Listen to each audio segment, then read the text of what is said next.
Pierre-André Valade, bonjour. Bonjour. Donc, vous préparez actuellement les espaces acoustiques avec l'orchestre de la Haute École des Arts de Zurich. Et c'est un cycle qui vous tient à cœur, que vous avez souvent défendu. Est-ce que vous pourriez nous raconter un peu l'histoire de Gérard Griset vue par ce chef d'orchestre que vous êtes avec Court Circuit et d'autres orchestres depuis de nombreuses années? Alors avec la musique de Griset, évidemment, j'ai une histoire qui date du début de ma direction d'orchestre. Même en tant que flûtiste autrefois, j'avais déjà joué sa musique, donc je connaissais depuis de très nombreuses années. Mais dès que j'ai commencé à diriger, dans les premiers concerts, j'ai tout de suite donné période, puis partiel. Ce sont des œuvres qui m'ont toujours accompagné. Donc les œuvres, la deuxième et la troisième œuvre du cycle.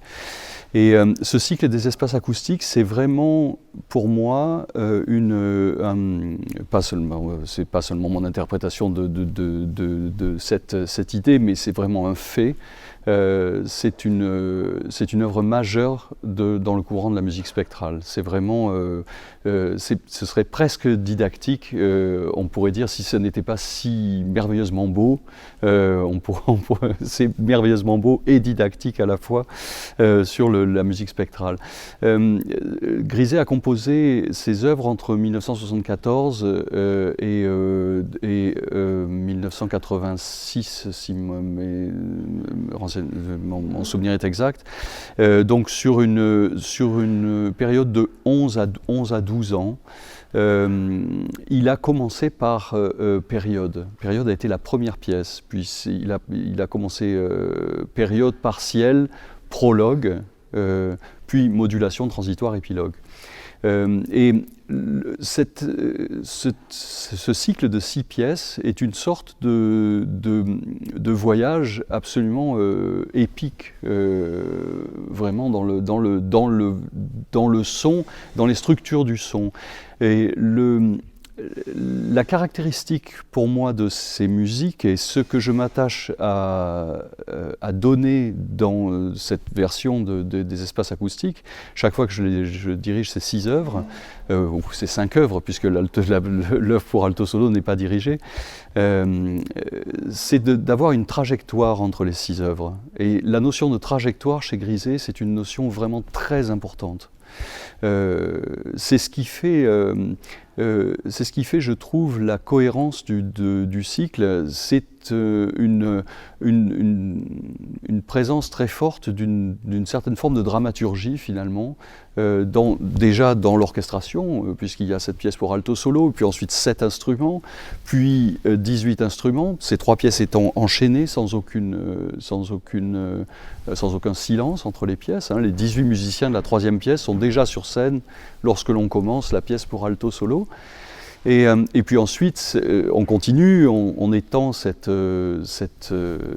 orchestre à modulation, 33 instruments, transitoire pour grand orchestre et épilogue pour 4 corps solo et grand orchestre. Donc on a vraiment une masse orchestrale qui grandit et qui, dans la dramaturgie, il se passe évidemment des tas de choses au sein des œuvres elles-mêmes, mais cette espèce d'expansion du son entre les pièces crée déjà une trajectoire très, très importante dans le cycle.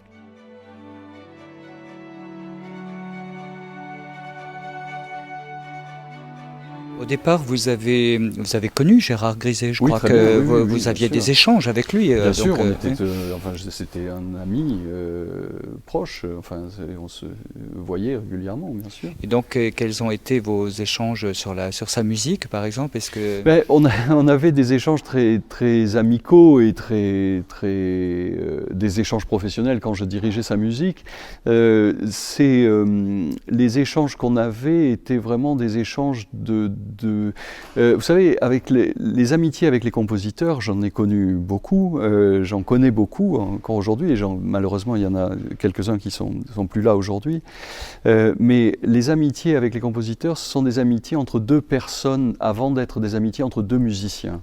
Mon amitié avec Gérard, elle était telle également. C'était l'amitié de deux personnes qui aiment travailler ensemble, bien sûr, mais qui aiment aussi se voir tout simplement, tout à fait amicalement. Donc c'est très difficile pour moi d'extraire des choses comme ça, pour moi, c'est un mélange, en fait, et d'autant que Gérard nous a quittés en 1998, très prématurément, puisqu'il avait 53 ans, donc il était plus jeune que l'âge que j'ai aujourd'hui. Et ça a été un choc énorme, puisqu'il est mort de façon tout à fait abrupte, enfin tout à fait subite. Donc ça a été pour beaucoup d'amis de notre cercle, ça a été une catastrophe. Enfin, ça a été quelque chose qui était vraiment une perte majeure, à la fois musicalement, mais tout s'entrechoque. Quand vous perdez un ami qui était aussi un grand musicien, tout se mêle un petit peu, et c'est une perte à la fois amicale. Vous souffrez de ce lien qui vous unissait à cette personne et de ce manque. Et vous vous rendez compte que musicalement, il manque aussi énormément.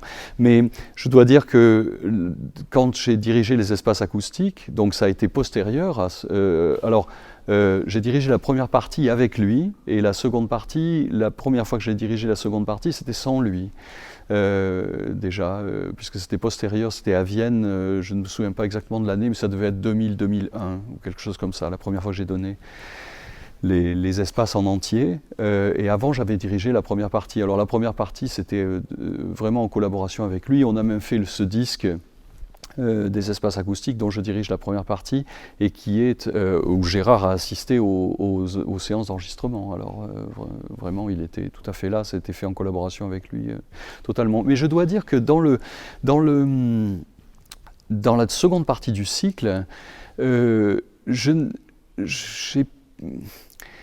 je crois avoir résolu toutes les questions qui pouvaient se poser sans avoir besoin de lui demander son avis. Alors évidemment, je connais très bien sa musique, je connaissais personnellement, mais avant tout, je connais très bien sa musique. Donc cette musique a une logique qui est assez évidente, une logique sonore. Et une fois que vous vous concentrez sur cette logique sonore, chaque inscription d'un détail dans la partition a une réalité acoustique, une réalité sonore que vous devez trouver. Et franchement, lorsque vous vous posez une question, vous avez très vite trouvé la réponse. Si vous comprenez cette musique, alors la réponse est une réponse vraiment tout à fait naturelle. Et cette musique se base sur le son, et à ce titre-là, sur le son, sur les composantes du son, et à ce titre-là, c'est une musique extrêmement naturelle. Ce n'est pas... quelquefois, on peut avoir devant certaines partitions vraiment des véritables questions où ça peut être une chose ou une autre. Là, on a assez vite trouvé la réponse, je pense. Je pense que s'il pouvait écouter les répétitions que nous donnons aujourd'hui avec l'orchestre, je pense qu'il serait très heureux d'abord, parce que dans les temps qui lui ont... lorsqu'il était vivant, et le niveau de jeu n'était peut-être pas ce qu'il est aujourd'hui, parce qu'il faut bien constater que grâce à l'enseignement musical qui a été prodigué on va dire ces 25 dernières années, le niveau des étudiants aujourd'hui est considérablement plus élevé qu'il n'était, que le niveau même professionnel était il y a 25 ans. C'est une différence absolument incroyable. Et je cite souvent l'exemple de cet enregistrement des premières versions de période que j'avais entendues sur bande à l'époque, et qui est un enregistrement vraiment terriblement faible, alors que c'était l'un des premiers concerts avec des musiciens qui étaient tout à fait engagés dans cette musique. Mais aujourd'hui, on a un recul par rapport à cette musique. Ça n'est plus une musique ésotérique du tout. On comprend la pensée de Grisey, et les jeunes musiciens qu'on a avec nous ici comprennent tout à fait ce qu'il joue. Alors c'est peut-être un petit peu de prime abord, bon, la notation est particulière, il faut s'habituer, les techniques sonores sont particulières, et surtout la façon d'employer ces techniques se fait dans un contexte qu'ils ont besoin d'assimiler, mais cette assimilation est extrêmement rapide, aussi par le fait qu'ils n'en sont pas à leur première expérience de jouer de la musique contemporaine. Ils ont joué des tas de choses avant.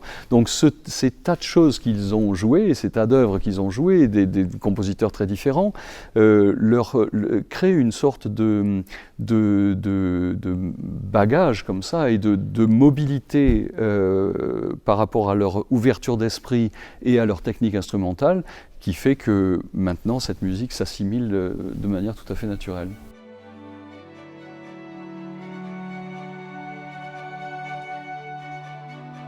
Du point de vue de l'interprétation, de votre interprétation, est-ce que, comment dire, vous êtes guidé par les sources extra-musicales, par exemple, de Grisez, parce qu'il en parlait souvent, et dans ses œuvres, il y a des commentaires parfois. La nature, par exemple, c'est quelque chose d'assez fort, je pense, pour toute la musique spectrale, au fond. Muraille aussi se réfère souvent à la nature. Et est-ce que la connaissance peut-être d'un ensemble de musique autour de Grisez, de l'itinéraire, etc. Est-ce que cette culture vous aide à penser les formes musicales, ou est-ce que les formes, vous les puisez vraiment dans la partition et dans son potentiel? Alors, c'est une question très intéressante parce que c'est la question du modèle et de ce qu'a donné le modèle. Je pense que Grisez disait d'ailleurs que le modèle du musicien, c'était le son. C'était ni la philosophie, ni les choses extérieures à la musique, mais c'était réellement la musique. C'était un modèle musical, avant tout.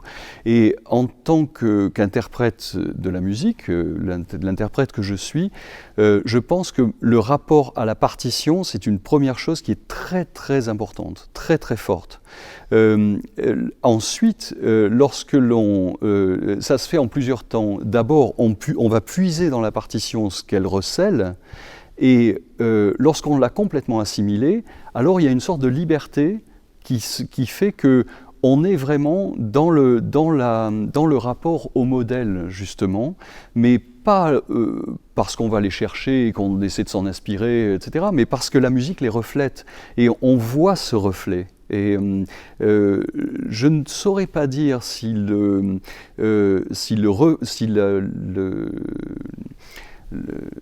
l'idée de départ est une chose importante pour l'interprétation. Je ne pense pas, à vrai dire.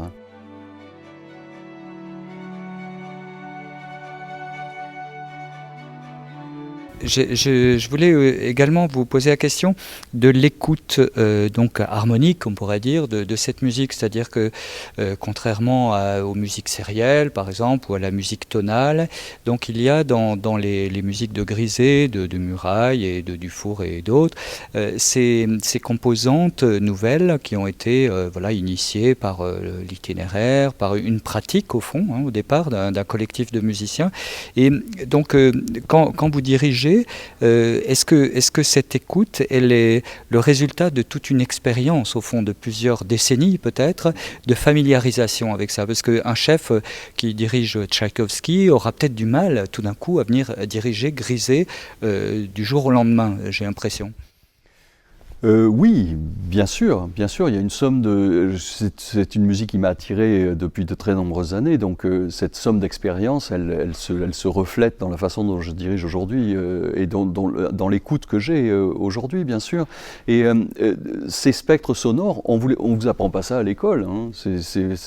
Franchement, ça s'apprend pas. Enfin si, la preuve maintenant, ça s'apprend, puisqu'on fait cette série dans la ZADK de Zurich, donc c'est le Musikhochschule ici de Zurich.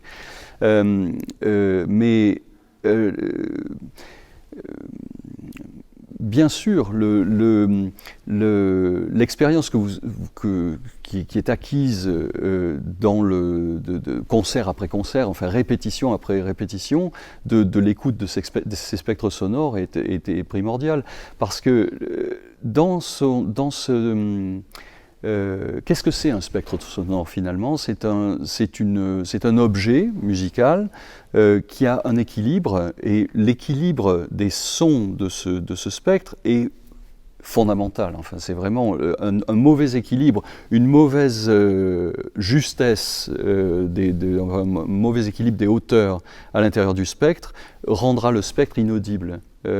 Et lorsque vous avez lorsque les hauteurs sont parfaitement respectées, le spectre fusionne complètement. Vous entendez vraiment la base du spectre et ensuite vous avez une couleur. Ça n'est plus, c'est plus un ensemble de notes. Ce n'est plus une note empilée sur une autre, etc. Ce n'est plus même un accord comme les accords qu'on voit chez Messiaen qui peuvent être très très complexes et très. C'est plus de cet ordre. Il y a une sorte de phénomène de fusion qui s'opère et qui est d'ailleurs assez confondante à l'orchestre. Il m'est arrivé tout simplement tout chef, c'est pas moi plutôt qu'un autre, mais tout chef qui connaît bien cette musique aurait la même expérience. C'est-à-dire que vous écoutez un spectre et tout d'un coup, vous vous rendez compte qu'il y a une note étrangère au spectre. Et cette note-là, vous l'entendez, comme ça se voit comme le nez au milieu de la figure. C'est comme si vous aviez une surface bleue et tout d'un coup, vous avez une tache de rouge sur la surface. Ben, vous ne pouvez pas la rater, elle est rouge, c'est celle-là. Et donc, vous pouvez dire à l'orchestre, mais là, vous jouez un Do quart haut et c'est un Do 3/4 haut. Et parce que si un instrument joue un Do quart haut au lieu d'un Do 3/4 haut, c'est pas dans le spectre et l'instrument, il y a un phénomène de contraste comme ça qui fait que vous entendez cet instrument plus fort encore que les autres. C'est tout à fait extraordinaire ça. Et donc pour les musiciens évidemment, ça m'est arrivé 2 ou 3 fois avec des orchestres ici ou là, et les musiciens d'orchestre se disent oulala, qu'est-ce qu'il entend, c'est vraiment c'est impossible d'entendre aussi bien et tout ça. Si c'est possible d'entendre aussi bien et n'importe qui, je dirais, n'importe qui de formé, n'importe quel musicien convenablement entraîné à écouter ces spectres peut évidemment entendre ces fausses notes parce qu'elles ressortent terriblement, beaucoup plus que dans un accord dans une musique plus traditionnelle ou qui ne fait pas appel en tout cas au côté spectral.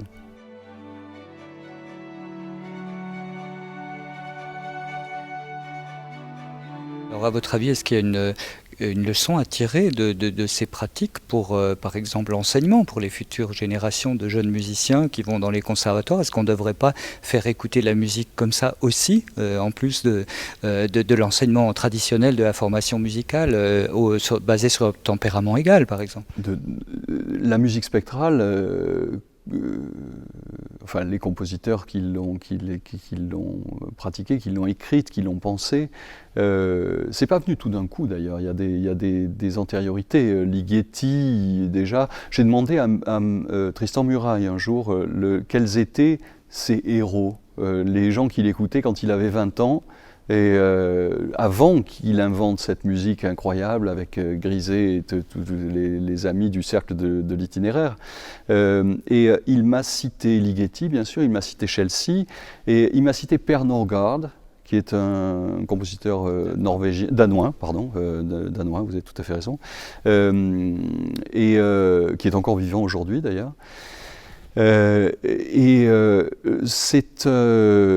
Ces influences-là, lorsqu'on écoute la musique de Norgard, on entend vraiment, on comprend très bien pourquoi Murail écoutait ça, et probablement Grisé également, quand ils étaient jeunes. Et donc, eux n'ont fait que, c'est énorme en fait, le rapport est énorme, mais ils ont synthétisé, ils ont poussé c'était dans l'air cette histoire de son, cette idée de prendre pour base le modèle du son était vraiment dans l'air avant, et eux l'ont vraiment structuré, l'ont vraiment fait exister finalement. Mais ensuite, doit-on l'enseigner dans les conservatoires? Oui, 1000 fois oui, bien sûr. C'est une chose. Si on est en contact avec cette chose, d'abord c'est une musique extrêmement belle. Vraiment un répertoire absolument magnifique. Si on ne le connaît pas, c'est vraiment dommage. C'est une perte. Donc on doit l'enseigner, bien sûr. Alors faut-il faire une UV de musique spectrale? Je ne sais pas si on peut aller jusque-là, mais en tout cas, il faut le travail qui est fait par la ZADK ici à Zurich, en programmant une œuvre comme ça, je pense que pour les étudiants, c'est formidable d'être en contact avec ça. C'est une ouverture.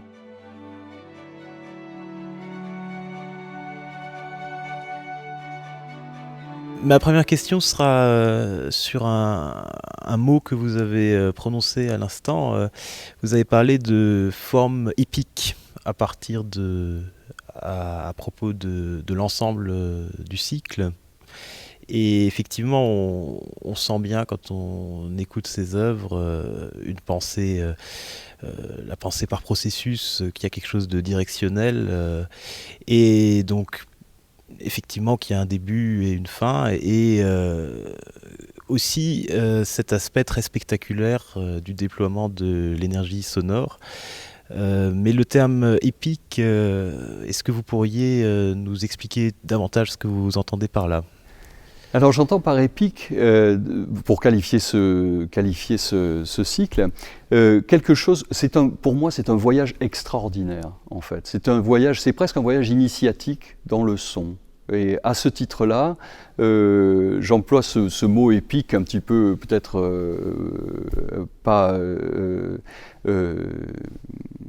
peut-être un petit peu abusivement, mais quand même, il se passe tellement de choses dans ce cycle qui vous amènent, vous n'êtes plus la même personne à la fin du cycle que la personne que vous étiez au début. Vous vous êtes transformé. Il y a une chose c'est une sorte d'initiation au son pour moi. Et cette initiation, elle passe non seulement par l'écoute des œuvres, mais elle passe aussi par la visualisation. Il y a tout un tas de petits théâtres comme ça qui se passent à l'orchestre. Dans Prologue, il y a ce réaccord de l'alto au milieu de la pièce. Ça se fait avec un petit théâtre. N'oublions pas qu'on est en 1974. Donc en 1974, il y a beaucoup de choses qui se passent. On fait un petit peu de théâtre, on déborde du cadre musical, etc. Alors moi, je fais toujours jouer ce petit théâtre-là sans ostentation. On passe assez rapidement dessus, je n'insiste pas, je fais ça de la manière le plus fluide possible.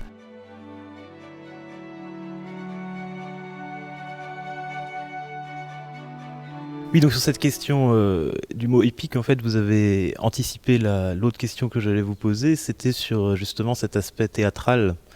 Ce petit théâtre qui parcourt le cycle avec certaines occurrences et qui n'est pas forcément la partie la mieux, qui a la meilleure réputation encore aujourd'hui du cycle quand on regarde les commentaires ou même quand on essaye de le percevoir, parce que c'est peut-être quelque chose qui paraît parfois un peu connoté des années 70, cette dimension théâtrale. Oui, je pense que sur la dimension théâtrale, je pense que le théâtre doit coller à la musique le plus possible. Oui. Donc les théâtres, il faut moi, dans la version que je propose du cycle, je gomme, je gomme pas entièrement, bien sûr, parce que ça existe, donc je le donne tel que c'est, mais j'essaie de passer dessus de manière la plus fluide possible, et j'essaie que ces toutes petites choses soient les plus naturels possibles et les moins appuyés possibles, tout simplement. Ça, c'est la vision qu'on a aujourd'hui. C'est une musique qui a été composée dans les années 70, bien sûr. C'est le reflet d'une époque. Maintenant, on pourrait dire, si on insiste dessus, alors ça devient vraiment tarte, enfin, c'est pas possible. On ne peut pas faire ces petits théâtres comme ça de manière trop ostensible. Mais si on les fait de manière légère, finalement c'est un petit clin d'œil, ça devient... Griset, c'était quelqu'un qui avait beaucoup d'humour, hein, il aimait bien rigoler, hein. C'était pas quelqu'un de triste du tout. Vraiment. Et ça se perçoit dans sa musique. Alors quand il a écrit ça, évidemment, c'était il y avait beaucoup d'humour,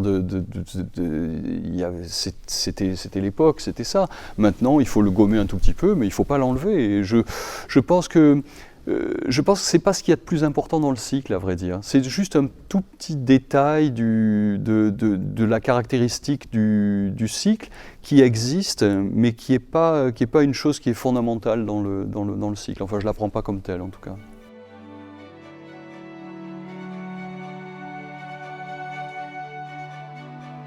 Alors j'ai une autre question qui porte cette fois sur un aspect plus musical.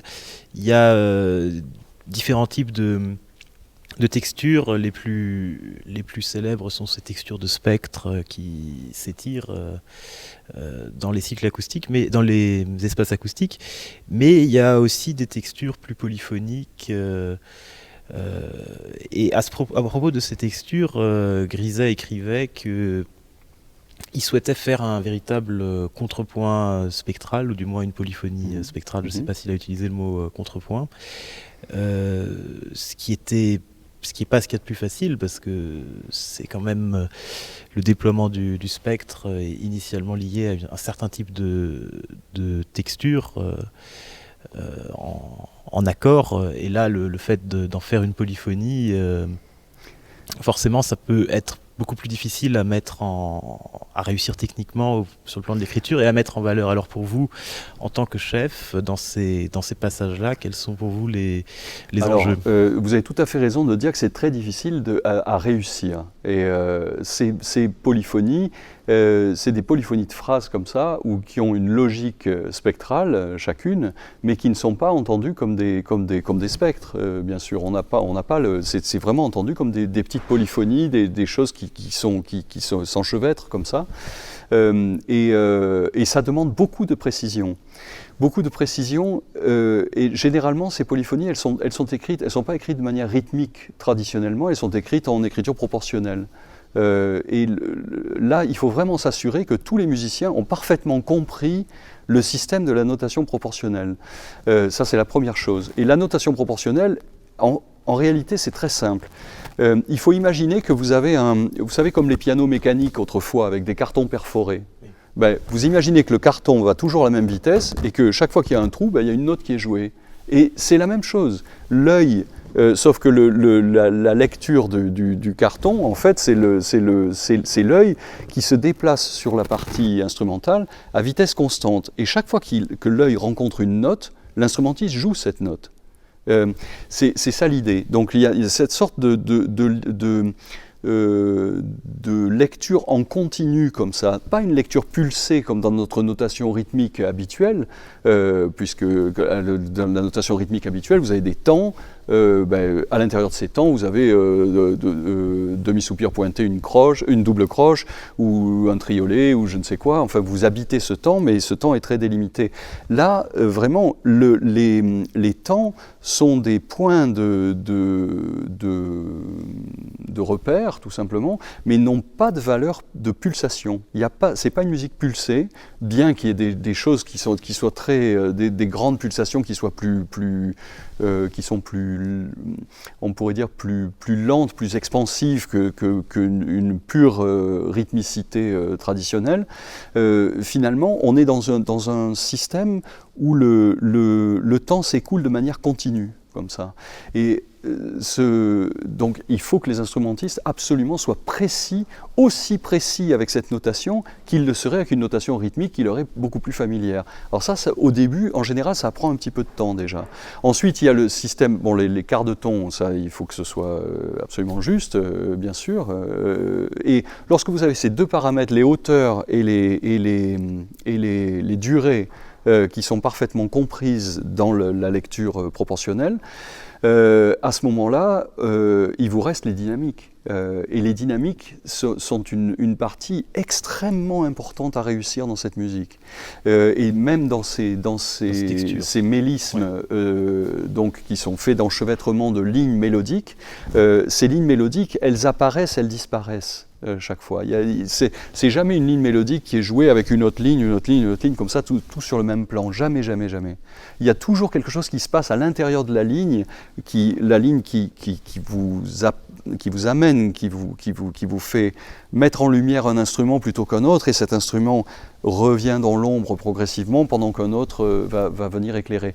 Et ça demande beaucoup de travail. D'ailleurs, Griset utilise les notions de Schoenberg pour le contrepoint, oui, bien sûr, les Hauptstimme, Nebenstimme, oui, bien sûr.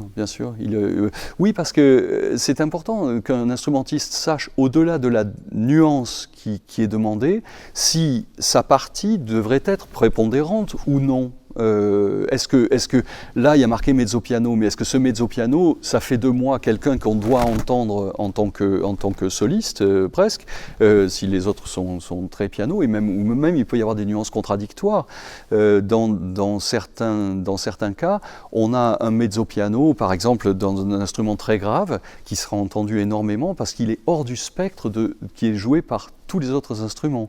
Donc il va ressortir forcément, même s'il joue mezzo piano ou même piano, on va l'entendre. On a ça à un moment où la 6e contrebasse, donc la dernière des contrebasses, commence sur un mi dans transitoire. Et lorsqu'elle entre, c'est vraiment la 6e contrebasse, l'orchestre joue vraiment, c'est très actif, il y a beaucoup de choses qui se passent. Ce mi qui n'existe pas dans l'orchestre, lorsqu'il est joué par cette 6e contrebasse, vraiment ça s'entend, ça fait un effet incroyable, quoi. C'est vraiment une chose qui arrive et qu'on n'avait pas avant. Donc il joue beaucoup, Griset avait une science de l'orchestre qui lui était donnée par évidemment cette attitude spectrale qu'il avait tout au long de selon ses propres termes, qu'il avait dans la composition de sa musique, mais qui faisait son orchestration est vraiment quelque chose de tout à fait étonnant et tout à fait à la fois efficace. J'aime pas beaucoup ce mot-là, mais quelquefois tout à fait confondante dans le résultat qu'elle donne.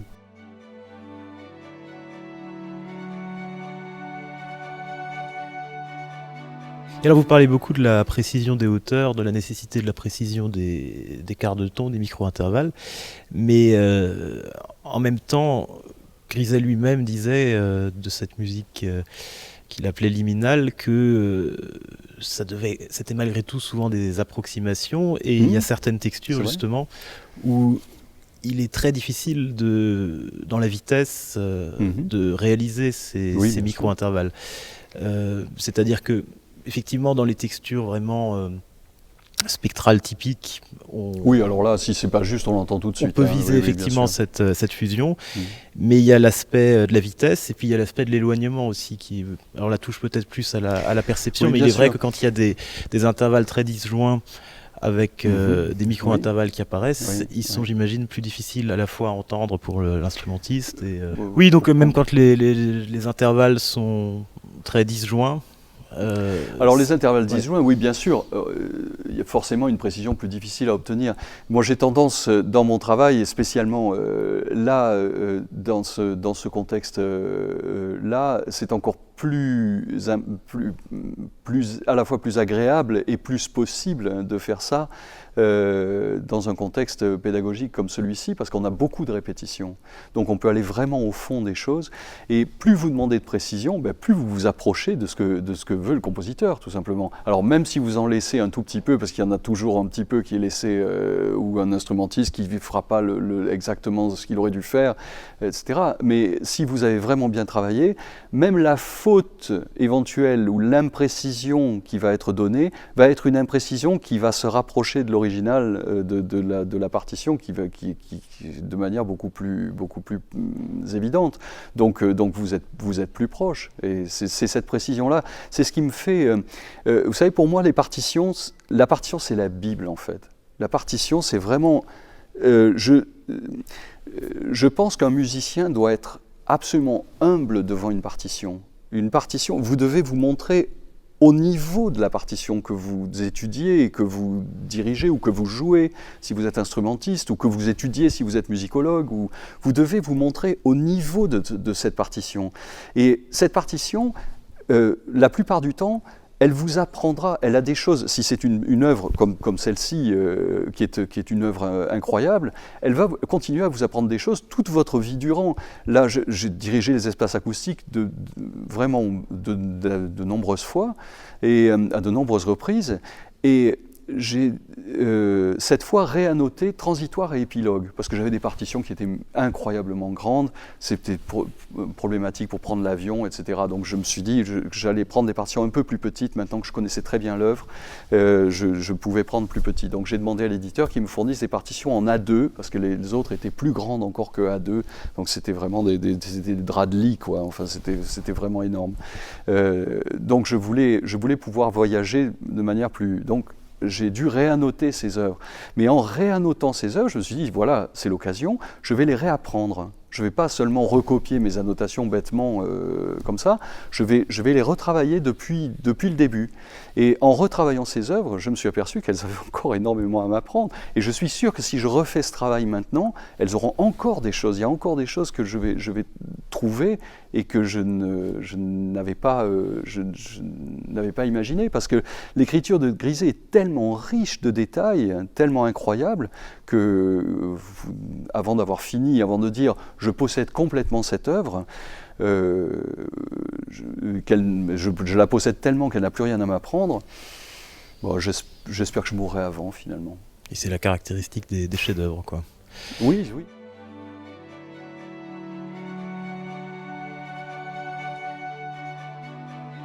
La partie de trombone dans Partiel. Oui, avec l'anche. Avec l'anche, Oui. c'est-à-dire qu'il m'a semblé que ça sonnait pas comme j'avais l'habitude que ça sonne. Mais parce que ça sonne chaque fois différemment. Oui, mais alors j'ai regardé l'indication et il y avait marqué que le son devait être, le hasard fait que c'est justement là, que le son doit éviter de monter.